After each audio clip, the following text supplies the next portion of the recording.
Right, some good news. All occupants of the collapsed Epsom View apartments along Mombasa Road, right here in the capital, have been successfully located and confirmed and marked as safe.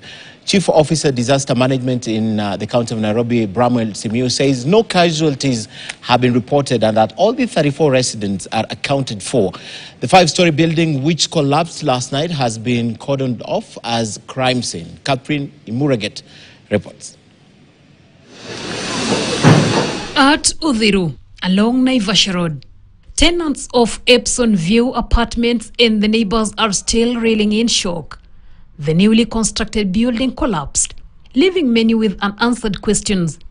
Despite its recent construction, tenants and neighbors are puzzled as to what caused the collapse.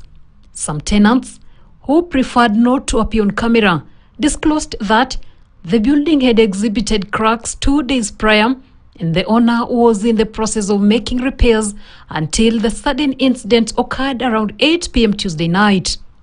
Efforts to relocate the owner were unsuccessful, as he was nowhere to be found when reporters visited the scene.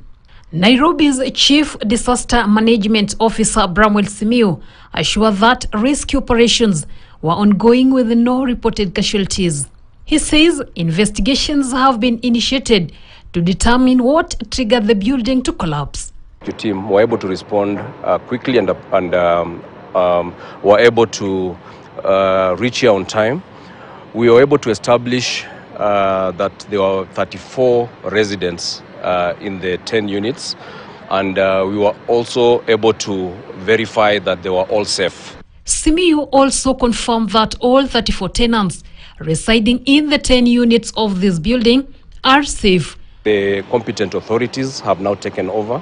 The engineers, they are able to assess the building and establish whether the residents will be allowed to access and retrieve their properties. If that is the case, then they will do so.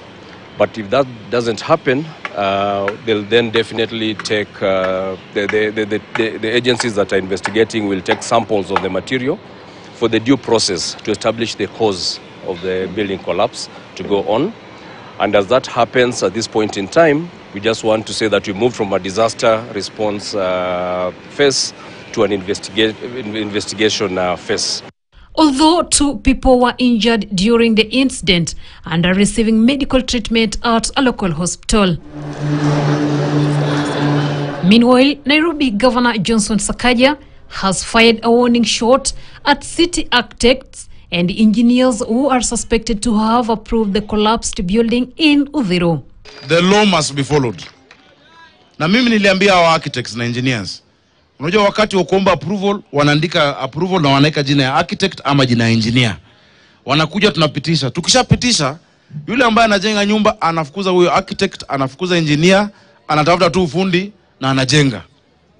Niliwaambia kama wewe ni architect, a professional, or an engineer, a professional, and your name has been used to get an approval for a building, if you're moved away from that site, lazima uambie professional body yako ili watuambie kama county. Catherine Imuraget, KTN News, Nairobi. And before we begin our